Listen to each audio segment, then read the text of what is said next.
Enquanto o MEI, o imposto a ser pago é um imposto fixo. Sim. Né? Quando ele sai da categoria de MEI e vai para a microempresa, essa empresa já começa a pagar impostos com base no faturamento. E se eu estou falando que é com base no faturamento, isso significa dizer que se ele fatura mais, ele paga mais de imposto. Então, sempre trago essa informação de que a dinâmica realmente é muito diferente. Existe uma estratégia para continuar pagando menos impostos quando a pessoa deixa de ser MEI ou não? Mas esse valor do DAS aí, vocês já passam para o lead na Cal que não é o mesmo valor do MEI? Como é que vocês explicam isso? A gente precisa passar esse tipo de informação, até porque se trata de um planejamento financeiro, querendo ou não, né, da empresa que está saindo ali do MEI e passando a ser uma microempresa. Enquanto o MEI, o imposto a ser pago é um imposto fixo. Sim. Né? Quando ele sai da categoria de MEI e vai para a microempresa, essa empresa já começa a pagar impostos com base no faturamento. E se eu estou falando que é com base no faturamento, isso significa dizer que se ele fatura mais, ele paga mais de imposto.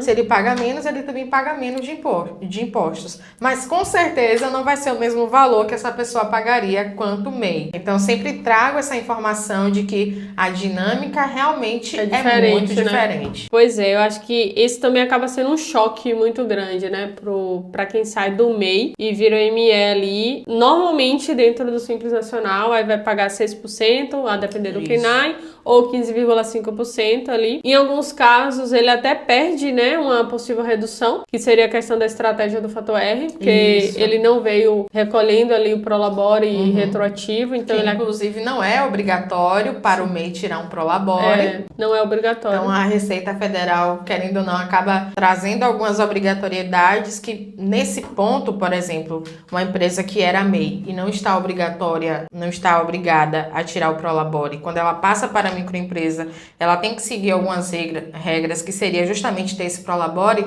não faz sentido. Sim. Porque você tem um histórico em que você não era obrigada. Verdade. Mas quando você passa para a microempresa, você já passa essa obrigatoriedade, mas a Receita quer essa informação de forma retroativa. E aí tem um histórico de faturamento retroativo, mas não tem o histórico de Prolabore exatamente. Prolabore retroativo. Nesse caso, Micaela, como que vocês recomendam? Eu tenho uma ideia já na cabeça, né? Já tem uma estratégia aqui, mas vamos ver se a gente está na mesma linha de raciocínio. Existe uma estratégia para continuar pagando menos impostos quando a pessoa deixa de ser MEI ou não? Sim, existe uma estratégia para a pessoa conseguir conseguir continuar pagando o menor imposto possível, mesmo sendo microempresa. Que inclusive a gente já comentou aqui que é a questão do fator R, né? Que é uma estratégia de redução tributária em que, dependendo da atividade, tem empresas que serão tributadas logo de cara com 15% de impostos. Sim. A partir do momento que integra, né, que coloca essa estratégia em jogo, ela pode reduzir essa tributação para 6%. Tem essa situação. No Simples Nacional, eu costumo falar que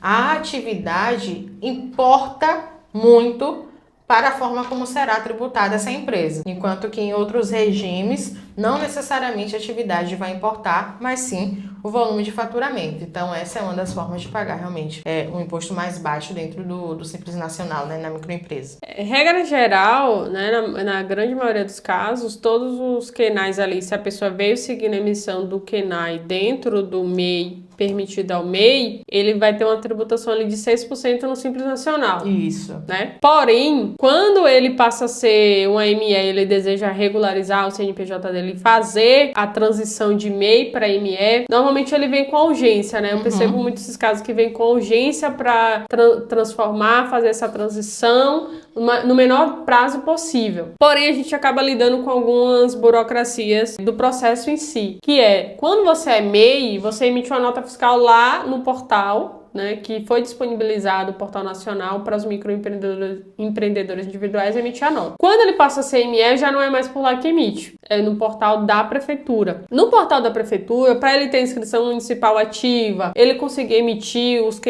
as notas fiscais no KENAI já atualizado, ele precisa antes ter atualizado o cartão CNPJ, porque ele não veio com o cartão CNPJ com os KENAIs, que na maioria dos casos é o KENAI efetivamente que ele presta serviço. Normalmente ele bota um KENAI né, lá genérico, treinamento informática, suporte administrativo, mas na prática ele exerce uma outra função. Então, quando ele passa de MEI para ME, precisa regularizar esses QNAIs. Normalmente ele muda também o endereço, o capital social da empresa, nome fantasia. Aí a gente faz esse processo de atualizar os dados na Receita Federal primeiro, para depois a gente conseguir atualizar na prefeitura também, porque a prefeitura só vai aceitar essa atualização depois que atualizar lá na Receita Federal. Sim. E isso leva um tempo, né, para poder fazer esse processo. Em alguns casos também, a maioria opta por sair da natureza jurídica empresário individual para sociedade limitada. E isso também gera, basicamente, 2 processos para a gente efetuar